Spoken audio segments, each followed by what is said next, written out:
So it was great to connect with various entrepreneurs from various companies, independent bookkeeping, companies that are working in the house cleaning services, small businesses, payroll accounting, as well as a public relations firm. And I was able to connect with them and talk about employment standards for small businesses. The employment standards provide the minimum standards for most employees working in regions, provinces around hours of work, leave, practices, family law, and employment, taking time off from work for parents. And it is the rights and responsibilities that could be a guideline to be used to identify the work practices of businesses and employers in terms of the standards that they are setting in.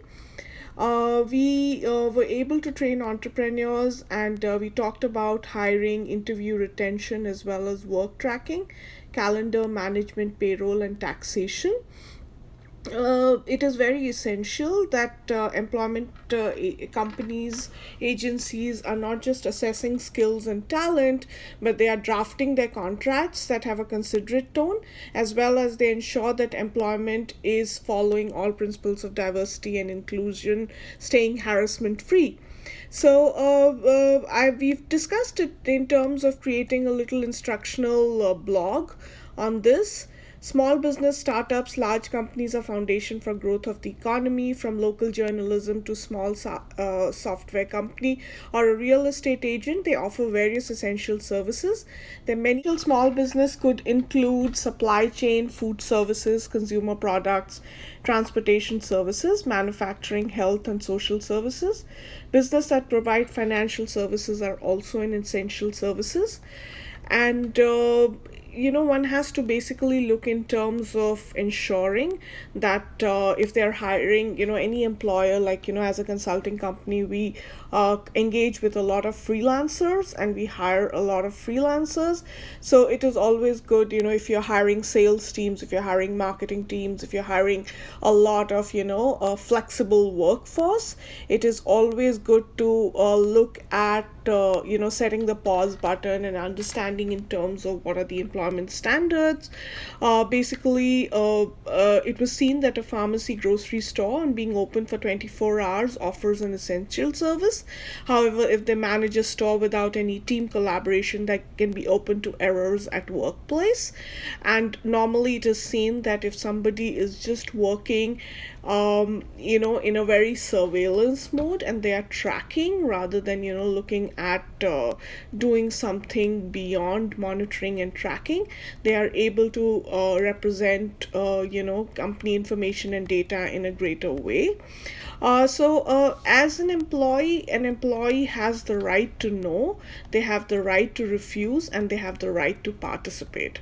Employees and employees need to buddy up and create intelligent ways to reduce inconsistencies in any workplace, instruction handling, safety, accessibility, or even productivity. So it's always good that, when new employees come in, they have to basically know, safety and accessibility is one area, but it is also good to kind of understand what are the limitations that employees workforce has. And so suppose Morgan is a construction worker, and suppose an employer asks Morgan or an employees in construction to operate a machine, and he's really not knowing how to see, or how to kind of operate that, then Morgan has the right to know the blueprint, and he's also has the right to refuse unsafe work. So right to refuse is that you have the right to refuse unsafe work, including situations where you believe you are in danger of workplace hazard. Your employer rules are such that it does favor the employee, and it cannot fire or wrongfully dismiss an employee for refusing unsafe work or refusing to accept a work based on health and safety grounds. They can't be penalized for following health and safety laws, and also one needs to focus in terms of sharing issues with Ministry of Labor on 1-877-202-0008 and make their voice heard. So that's one area. Then there is really an important need to write to know, and know that, what is the kind of communication. Is delegation important? Is agreeing important? How much of agreement has to be done in terms of a job? And at the same time, discussing the job description with the larger team, and sharing openly in terms of what one has done and what is it that how are they closing a day. So for a call center operator, it would be really around call quality, and they need to focus in terms of, how many calls they connected with the other person, what was the communication like, what was the real call quality that was there. Were they able to, get through the message? Were they able to troubleshoot? What was the interaction time?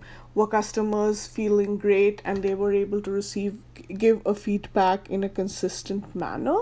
And also just being able to understand if there was a, proper discussion around special campaigns and special promotional offers that were being shared. So it's always good that, there is an assessment done in terms of the feedback that is being given, and one has to share, if somebody has the right to participate, how are they participating, what are the kind of concerns they have, are they following job descriptions, are they, looking at all the steps that are there, or, if there are 20 things that they need to do in order to be excellent in a role, they are looking at not reading those 20 points, and they are still sticking up to the top 10 points only. So it is always good to have that participation level, where the employment standards help small businesses understand, what is the level of participation that's needed, and what is the level of engagement that is needed on a particular role, job, or a career.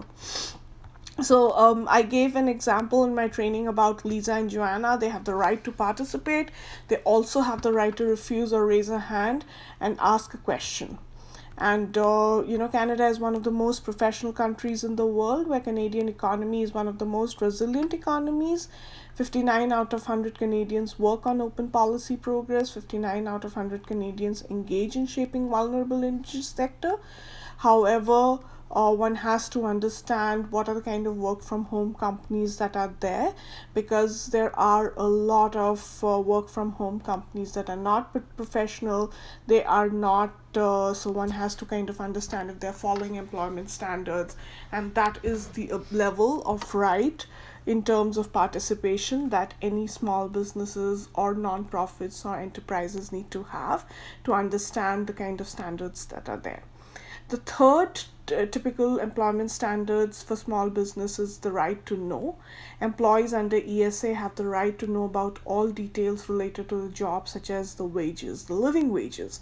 So suppose if it is a job that is dealing with a lot of retired community, it's good to understand in terms of what is the kind of communication that is there, what are the kind of living wages, the hours, the nature of the job, the qualities that describe the job, and also infrastructure, IT communication, and resource requirements for the job. The choice of words make a difference. Professional words set the tone, voice, and style, and also they help build larger policy and programs. Also, it's good to understand the legal implications at the workplace, the right to hire, the right to cancel, the right to dismissal. Business and institutions need to engage in collaboration beyond the transnational way of looking at hiring. Small businesses that keep thinking of bills to pay end up in deeper debt, as they are busy looking at any just business from a financial standpoint. But it is good to kind of look at focusing on, whether they are able to communicate. And I think communication is the most pivotal area that needs to be looked at. If there is communication that is addressed, it is able to share, the concerns, and also between employers and employees, the trust building process is built considerably. So, and then in the part three of my training, I have talked specifically about, vulnerabilities that are there.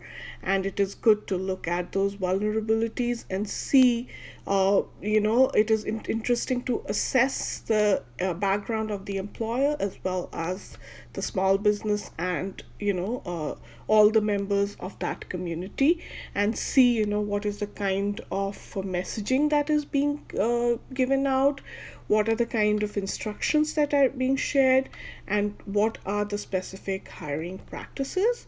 It's always nice to see the wording of the contract. Normally, companies that cannot draft words well are companies that are dubious, they are unclear, and they are not able to share their point of view well.